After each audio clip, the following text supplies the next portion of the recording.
আসন্ন দুর্গাপূজা উদযাপনে কোনো ধরনের হামলার হুমকি নেই বলে জানিয়েছেন স্বরাষ্ট্র উপদেষ্টা জাহাঙ্গীর আলম চৌধুরী।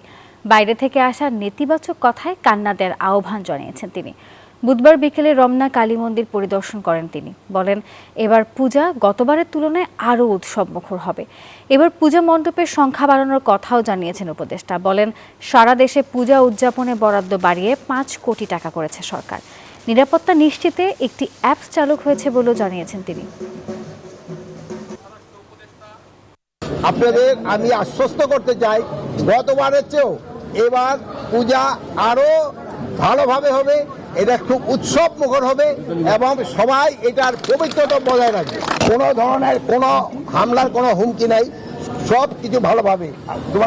আপনারা তো শুনছেন, আমাদের ভাই বোনেরা অলরেডি কিন্তু তারা বলছে। এখনো আপনারা বাইরের কোনো কথায় কান দিবেন না, আপনার বাইরের কথায় কোনো কান দিবেন না। এটা যেন ভালোভাবে হয়ে যায়, এটা আপনাদেরও কিন্তু সবাই সাহায্য সহযোগিতা দরকার। একমাত্র স্মার্ট সিটি বসুন্ধরা, আধুনিকতায় এক ধাপ এগিয়ে।